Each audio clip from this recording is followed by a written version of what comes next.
Bonjour à tous et bienvenue dans ce webinaire 20 minutes pour devenir formateur. Alors, on va déjà commencer par attendre toutes les petites personnes qui sont du coup en train de se connecter. Bienvenue ici, vous allez passer 20 minutes avec moi et avec Ecademy. Donc on vous remercie du temps que vous nous accordez et on espère pouvoir répondre à toutes vos questions. Il faut savoir que 20 minutes, c'est assez court. Alors bon, en général, je déborde un petit peu parce que justement, j'ai tellement de choses à vous dire. Mais si je n'ai pas répondu à toutes vos questions, vous voyez juste en bas à droite, vous avez mon adresse mail, tout simplement sophie@ecademy.fr. Et donc, il ne faudra pas hésiter, si je n'ai pas répondu à vos questions, si vous avez envie d'aller un petit peu plus dans votre parcours personnel, on va dire, et professionnel, à me contacter directement par mail et on pourra prendre un petit temps d'échange ensemble. Vous avez plusieurs onglets. Le premier, c'est l'onglet chat. N'hésitez pas à vous présenter, je serai ravie justement de faire connaissance avec vous. Vous avez l'onglet questions dans lequel vous pouvez poser vos questions. Que ce soit dans l'onglet chat ou dans l'onglet questions, j'essaierai de prendre la question en même temps si j'y arrive. Sinon, je reprendrai toutes les questions en fin de webinaire. Vous avez l'onglet sondage parce qu'effectivement, on fera quelques petits sondages dans lesquels vous pourrez justement réagir. Et enfin, n'hésitez pas, vous avez aussi les smileys, donc de réaction. Voilà, c'est écrit réagir avec un petit smiley. Vous pouvez directement envoyer des smileys en fonction de ce que je dis, si du coup, c'est pas clair ou autrement, c'est très bien, je peux passer. Enfin voilà, n'hésitez pas, ça m'aide également dans mon discours. Dans un premier temps, je vais juste vous présenter Ecademy, qui est un organisme de formation en santé qui intervient auprès de deux populations. Le premier, c'est les populations des soignants, mais également on va chercher aussi les entreprises, petites et moyennes entreprises. Alors à travers les entreprises, on va également toucher les structures de santé comme les établissements de santé, médico-sociaux, etc. Sur le côté soignant, on va vraiment aller chercher tous les soignants libéraux ou en structure qui souhaitent soit approfondir leurs connaissances sur leurs soins ou au contraire, comme aujourd'hui, aller soit dans la reconversion, soit tout simplement ajouter une activité comme celle de formateur aujourd'hui dans ce parcours qui est de devenir formateur occasionnel. Voilà un petit peu nos 9 thèmes de formation. Il faut savoir qu'on va intervenir sur le développement professionnel. C'est par exemple dans ce cadre-là qu'est la formation d'aujourd'hui que je vais vous présenter pour devenir formateur. Les droits et l'éthique professionnelle en tant que soignant. Tout ce qui va être hygiène, qualité et gestion des risques, mais également RSE par exemple pour devenir un éco-infirmier. Tout ce qui va être en rapport avec le management organisation, ça vous concerne un peu moins, ça va être plus sur le côté structural. On a des formations spécifiques à la personne âgée, que ce soit pour l'infirmière, pour l'aide-soignant, pour l'aide à domicile. Pour la petite enfance, pour les puéricultrices, les assistantes puériculture, les assistantes maternelles. Et on touche également les crèches et tout le domaine de la petite enfance. Le côté qualité de vie et des conditions de travail, il faut quand même penser justement à votre bien-être. Vous qui travaillez en horaire décalé, on a une formation sur mieux vivre en horaire décalé en tant que soignant. On a aussi des formations, par exemple, sur tout ce qui est gestes et postures en termes de soignants, gestion du stress et des émotions pour se protéger en tant que personnel soignant, etc., etc.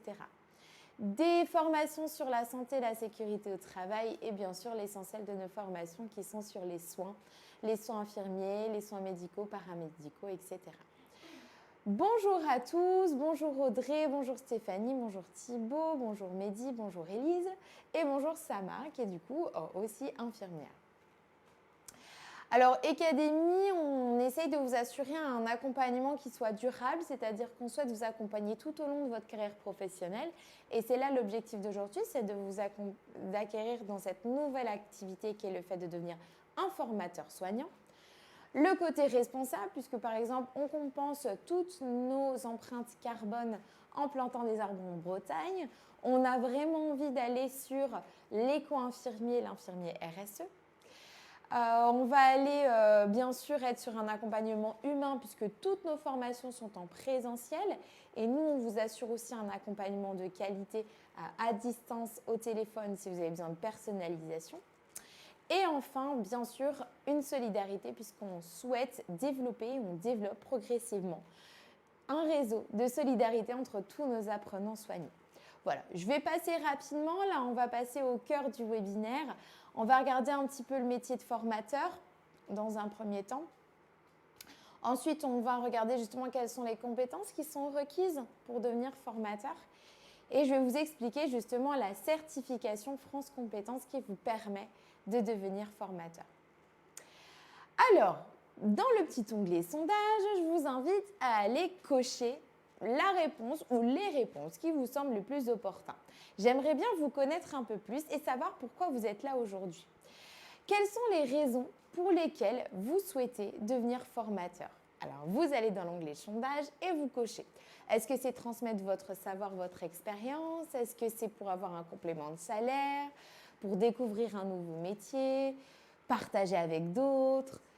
Rencontrer ou côtoyer de nouvelles personnes dans votre vie professionnelle, parce que c'est ça aussi le métier de formateur, ou encore d'autres raisons. N'hésitez pas et écrivez-les dans le chat. Voilà, je vous laisse cocher un petit peu pour mieux connaître votre objectif d'aujourd'hui. Transmettre votre savoir et votre expérience, ça reste quand même la réponse la plus donnée. Avoir un complément de salaire, il ne faut pas le négliger parce que c'est un peu l'objectif, avoir un salaire plutôt régulièrement. Découvrir un nouveau métier. N'hésitez pas à mettre dans le chat aussi s'il y a d'autres raisons pour lesquelles vous souhaitez devenir formateur. Bon, on voit effectivement quand même que la première raison que vous citez tous, c'est quand même transmettre votre savoir et votre expérience. Envie de découvrir un nouveau métier est quand même en deuxième position. C'est effectivement ce que vous allez faire avec nous, puisque votre savoir, votre expérience, vous l'avez déjà à travers votre CV, à travers vos expériences professionnelles, à travers votre pratique professionnelle. Nous, on va vous apprendre justement ce nouveau métier. On va vous apprendre la forme, parce que le fond, vous l'avez déjà.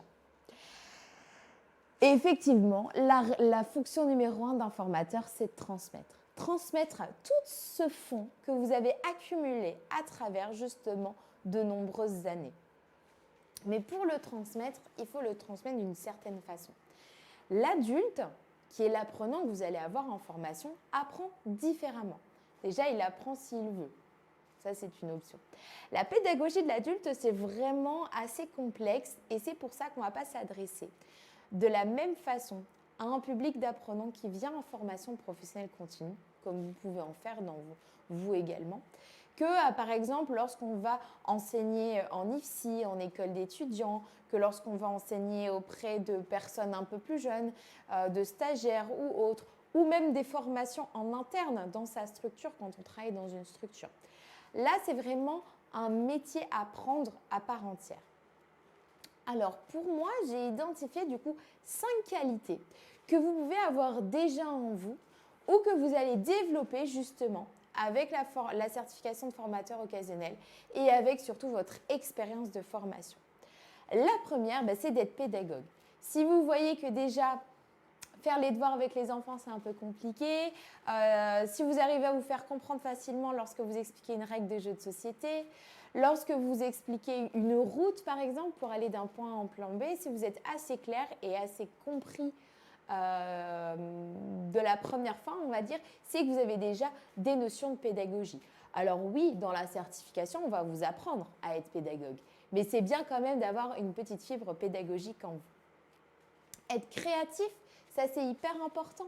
Par exemple, moi j'utilise énormément de métaphores et vous allez certainement le voir aujourd'hui dans mes formations pour essayer d'avoir de l'imagination, de faire naître de la créativité chez les apprenants. Également aussi tout simplement pour illustrer vos propos. Ça peut être avec une métaphore, avec un dessin, avec un schéma, enfin voilà. Il faut vraiment être créatif pour faire passer le message différemment qu'avec un PowerPoint. Maîtriser les outils, les méthodes d'apprentissage, ça c'est une qualité que vous allez apprendre avec la certification de formateur occasionnel. Être en apprentissage, j'entends par là d'être toujours en veille. On le sait très bien, en tant que soignant, il y a toujours des nouveaux traitements, des nouvelles procédures, des nouvelles études cliniques qui peuvent sortir. Donc c'est très important d'être toujours en veille et d'apprendre, de toujours vouloir apprendre pour savoir plus demain qu'aujourd'hui. Et bien sûr, de développer et de justement cultiver tout son réseau professionnel. En tant que formateur, c'est vraiment un bel axe pour développer son réseau professionnel, mais c'est toujours bien d'entretenir ce réseau tout au long de sa carrière de formateur pour justement aller alimenter également sa veille professionnelle. La mise en place d'une formation, elle se passe en 5 étapes. La première étape, justement, ça va être l'analyse du besoin. Vous allez avoir soit un organisme de formation, soit une structure qui va vous dire, voilà, j'ai tel besoin pour mes collaborateurs, sur tel jour, je souhaitais avoir telle compétence, etc., etc. Vous allez avoir analysé ce besoin en utilisant la méthode du quintilien. Et ça, c'est ce qu'on va vous apprendre notamment en formation de formateur occasionnel. La deuxième étape, justement, vous allez concevoir. Vous allez concevoir à la fois le déroulé pédagogique, qui est justement un élément pédagogique obligatoire dans la certification Calliope que tous les organismes de formation vont vous demander de construire. C'est assez simple, mais il faut avoir la méthode. C'est ce qu'on va apprendre dans la formation de formateur occasionnel. Vous allez concevoir tous les supports de formation. Et c'est là qui est intéressant parce que nous, dans notre formation, on a décidé d'y inclure la ludopédagogie, c'est-à-dire d'apprendre par le jeu. À travers notre formation, vous deviendrez un ludo-formateur. Vous allez sortir de ce PowerPoint classique, de ce déroulé. Alors certes, il faut un peu de théorie, mais pour aller vraiment dans la mise en pratique de la notion à travers des exercices et des modes d'apprentissage différents et un petit peu créatifs d'aujourd'hui. Il y a énormément d'outils digitaux qui existent, des outils papier aussi qu'on peut utiliser pour sortir de ce côté théorique, professoral qu'est la formation aujourd'hui avec le PowerPoint. Ensuite, vous allez préparer votre formation parce que du coup, vous avez tellement conçu de choses qu'il vous faudra préparer votre formation pour le jour J. Enfin, vous allez animer. Donc ça, c'est la quatrième étape. Là, on est dans le cœur de l'action. Animer votre formation de A à Z en respectant votre déroulé pédagogique et en utilisant tous les supports que vous avez conçus. Et enfin, vous allez évaluer. L'évaluation, vous pouvez la faire vous-même. Vous pouvez aussi avoir des éléments d'évaluation fournis directement par les organismes de formation. Il faut savoir que nous, notre formation, on a décidé d'y inclure les 5 étapes de A à Z.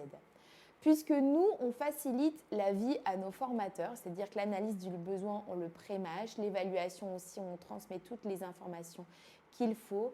On essaye de fournir un programme précis pour que justement ça facilite la conception du déroulé pédagogique, etc. Mais effectivement, tous les organismes de formation ne fonctionnent pas de la même manière. Donc, on a décidé de vous former à ces 5 étapes pour que vous puissiez maîtriser toutes les étapes dont concevoir et animer une action de formation. La certification France Compétences, c'est celle que vous allez obtenir avec nous justement. Alors, la certification France Compétences. Qu'est-ce que France Compétences ? Tout simplement, c'est l'État qui vous fournit 2 types de titres. Vous avez le 3e type qui est le diplôme universitaire. C'est vraiment le haut du panier. C'est par exemple votre diplôme d'état d'infirmière. Le 2e niveau, ça va être le titre. C'est ce qu'on appelle le registre RNCP. Celui-ci, par exemple, en termes de formateur, ça va être le titre de formateur pour adultes. Celui-ci demande énormément d'investissement. Il se fait sur 6 à 12 mois d'investissement pro et personnel avec un financement beaucoup plus conséquent. La rédaction d'un mémoire, etc. On est vraiment sur quelque chose de très lourd en termes de procédure, mais qui vous donne du coup le titre. C'est lorsque vraiment on a ce projet professionnel-là d'être formateur à 100% et on souhaite du coup aller apprendre ce nouveau métier et pourquoi pas construire son organisme de formation, etc. Là, on est vraiment sur un niveau au-dessus. Nous, on vous propose la certification RS, registre spécifique, au numéro de 5131, qui vous apprend un métier, ça vous apprend une compétence, les compétences de concevoir et animer une action de formation. Cette certification, elle est reconnue par l'État et donc du coup par toutes les structures. Et je vais vous dire, il n'y a pas de date de validation. C'est un peu de la bonne logique. C'est comme votre diplôme d'infirmière. Si vous ne pratiquez pas pendant 5 ou 6 ans et que vous faites un autre métier, votre diplôme perd un peu de la valeur. C'est exactement le même sens. C'est de la logique et du bon sens. Vous êtes formateur occasionnel. Si vous formez quelques fois dans l'année, ça entretient naturellement votre certification France Compétences RS 5131. Donc celle-ci, elle s'appelle concevoir et animer une action de formation. Vous allez vraiment acquérir ces 2 compétences-là, puisqu'on ira de A à Z sur les 5 étapes qu'on a vues précédemment. Cette formation, elle se fait sur 5 jours. 4 jours en présentiel, où là, vous allez être dans un petit groupe. On fait vraiment des petits groupes, 6 à 8 personnes maximum, pour faciliter l'échange. Quand c'est des groupes de 6, c'est vraiment mieux. On pousse à 8 vraiment quand on n'a pas le choix. Mais en termes généraux, on n'a pas dépassé 6. L'objectif, c'est vraiment de mettre en pratique, de partager avec la formatrice, qui est experte avec 20 ans d'expérience de formation de formateur. Pendant ces 4 jours, vous allez vraiment aller acquérir le concevoir et animer une formation de A à Z, avec de la mise en pratique. Et c'est là que vous allez justement aller sur la ludopédagogie. Oups, il y a une petite erreur, excusez-moi, je remets, voilà, j'ai dû mal toucher la souris, pardonnez-moi. La demi-journée supplémentaire, c'est sur l'évaluation.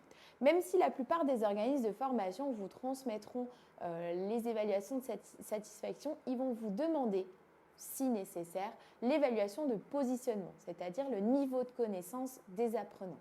Donc du coup, c'est à vous de les concevoir.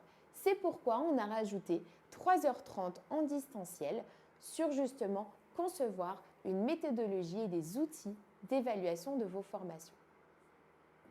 Le petit plus, c'est que la dernière demi-journée, c'est du travail individuel à votre rythme, les semaines suivant cette semaine de formation. Donc, c'est-à-dire que les soirs, les jours, les week-ends qui suivront cette formation, on va travailler ensemble, vous et moi, à distance, sur la mise en application de toutes les notions que vous avez vues.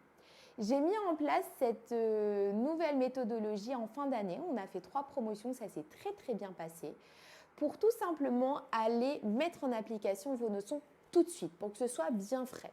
Pour que la prochaine fois, quand vous allez concevoir une action de formation, vous ne serez pas perdu. Donc, ce qui va se passer, c'est que vous allez choisir un thème sur lequel vous êtes à l'aise, en fonction de votre expertise, on pourra le définir ensemble, et vous allez concevoir votre déroulé pédagogique, votre support de formation, une ébauche, en tout cas, du livret apprenant, de votre programme, etc. Et moi, je serai là en visio pour vous accompagner, si vous en ressentez le besoin, par téléphone, en visio avec des entretiens individuels ou juste par mail, pour vous accompagner justement et pas vous laisser tout seul dans la nature avec cette certification. L'objectif, c'est vraiment de vous accompagner à mettre en place cette formation. Il n'y a pas de pression, il n'y a pas de stress, c'est vraiment pour vous accompagner. Je me permets d'ajouter cette notion-là parce que du coup, il y a beaucoup d'apprenants qui se mettent le stress. Et donc du coup, au bout d'1 ou 2 heures, je leur dis toujours, écoutez, détendez-vous, moi je suis là pour vous aider, pour vous accompagner. Et ça, cet accompagnement-là, il sera toujours valable. Je prends l'exemple, j'ai formé des professionnels de santé en octobre. Il y en a une qui a tout de suite trouvé un contrat sur novembre, ce n'était pas avec nous. Elle m'a demandé de l'aide sur la conception de son support. Je l'ai relu et je lui ai fait un retour par mail. Voilà, alors que ce n'était pas avec notre organisme de formation. Puisque nous, on n'a pas de contrat d'exclusivité. Une fois que vous avez votre certification, vous pouvez travailler avec n'importe quel organisme de formation, selon votre domaine d'expertise, bien sûr. La certification France Compétences, elle se valide environ 3 ou 4 semaines après votre formation par un jury professionnel. Ce jury professionnel, il est constitué de moi-même, le formateur et ma collègue qui est responsable pédagogique. 20 minutes en visio. Il n'y a pas de présentation à faire, ce sera 20 minutes d'échange ensemble. On va regarder ensemble s'il y a des notions qui ne sont pas claires, pas comprises, on va les approfondir, on va répondre à vos questions. L'objectif, c'est que vous soyez certifié en étant maître de toutes les notions que vous avez apprises. À travers cet entretien aussi, on a ajouté de l'accompagnement sur la rédaction de votre CV de formateur, parce que le CV de formateur est légèrement différent du CV classique. Et aussi, on vous donne énormément d'astuces pour trouver vos contrats de formation, alimenter votre profil LinkedIn, etc., etc. Enfin, on est vraiment là en conseil et en accompagnement pour votre nouveau métier de formateur.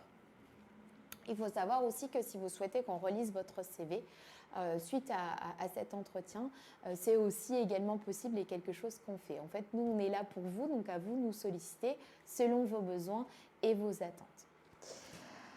Voilà un petit peu comment ça se passe. Les 3 prochaines dates de formation ont lieu en mars et en avril sur les villes de Marseille, de Toulouse et de Lille. Je vous joins d'ailleurs le petit, et je répondrai juste après à vos questions, j'avais vu qu'il y avait des questions, le petit lien de notre programme directement en ligne, si vous souhaitez du coup voir en détail tout le contenu pédagogique de cette formation. Vous pouvez vous inscrire, sachant qu'on va rajouter une session sur Paris, certainement courant mars. Là, on est en train de voir avec notre formatrice quelle date pourrait lui convenir le plus. En tout cas, ce sera courant mars au centre de Paris. N'hésitez pas surtout à prendre rendez-vous via mon Google Agenda. Vous aurez également le lien derrière pour justement échanger ensemble sur votre projet. Alors bien sûr, je vous mets un petit laïus avec nos petites pages LinkedIn, etc.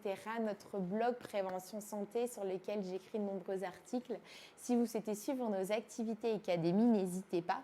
Et surtout, contactez-moi si vous avez des questions. L'objectif, c'est de voir si cette formation-là correspond à votre projet professionnel et de trouver un mode de financement. Puisqu'effectivement, comme cette formation est reconnue par l'État, elle est éligible à votre compte CPF. Donc, si vous avez justement encore du financement sur votre CPF, on peut passer la totalité ou une partie de cette formation sur le financement CPF. Moi, je suis là pour vous accompagner, pour voir justement si c'est opportun pour vous en fonction de votre carrière professionnelle de faire cette formation et du coup, comment vous pouvez la faire, comment vous pouvez la mettre en place. En termes de financement, il faudra quand même prévoir les frais de déplacement et de transport selon la ville où vous vous trouvez, puisque ça, on ne le prend plus en charge, mais on vous prend en charge la restauration le midi. Je vais répondre à toutes vos petites questions, déjà dans un premier temps. Alors, y a-t-il un accompagnement pour les démarches à faire pour obtenir le statut de professionnel indépendant? Alors, pas forcément, Noémie. Nous, on peut vous accompagner, mais ce n'est pas notre domaine de prédilection. En revanche, j'ai accompagné plusieurs apprenants qui étaient justement donc il y avait une rupture conventionnelle et qui étaient actuellement au chômage, donc qui avaient le droit au conseiller Pôle emploi. En tout cas, sachez que ce parcours-là, il est disponible également même quand on est en poste. Il y a un parcours qui s'appelle la BPGEP, je crois de mémoire, qui justement vous aide avec tout le côté administratif de création d'auto-entreprise, etc. Enfin, pour justement devenir indépendant. Donc ça, ce n'est pas directement nous, Noémie, qui allons le faire, mais par contre, vous avez des services qui sont beaucoup plus compétents que nous et qui vous aident sur tout le côté administratif de la création d'une auto-entreprise. En tout cas, c'est tout à fait possible puisque j'ai beaucoup d'apprenants qui l'ont fait en 2022. Deuxième réponse, avez-vous des exemples d'exercices de ludopédagogie? Alors oui, effectivement, on apprend les différentes méthodes pédagogiques pour aller à travers le jeu.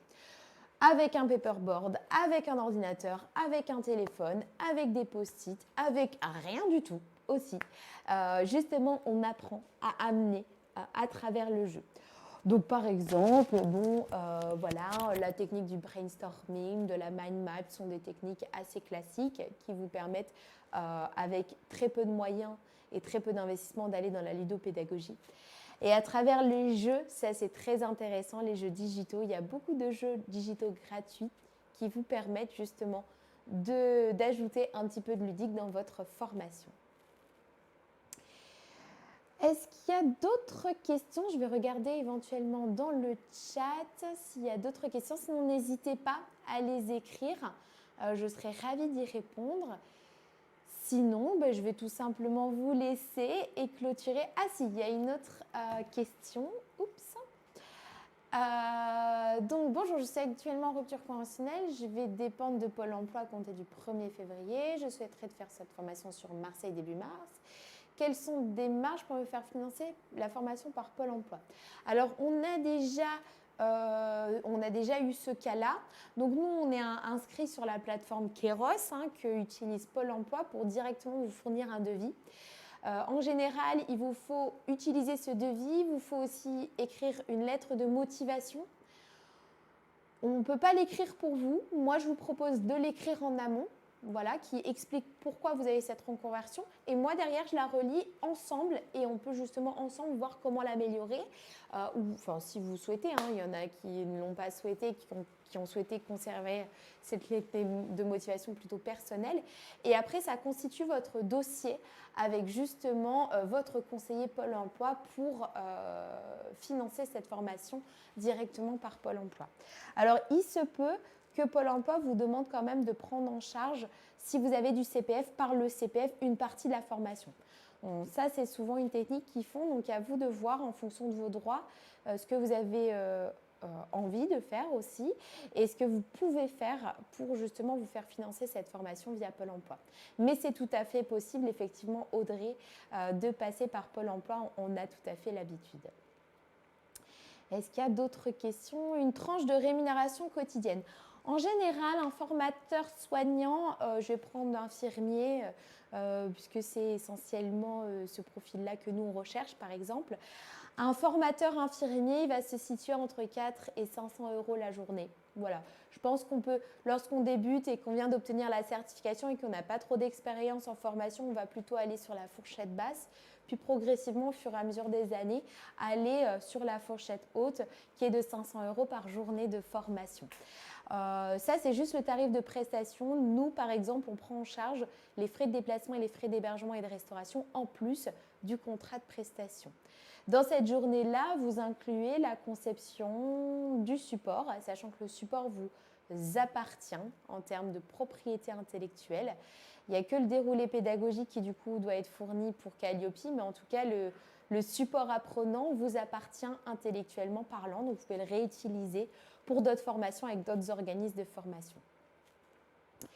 Voilà, s'il n'y a pas d'autres questions, je vais vous laisser. N'hésitez pas à m'envoyer un petit mail ou à prendre rendez-vous avec mon Google Agenda, je serai ravie d'y répondre. Et je vous dis à très bientôt chez Academy et bon appétit.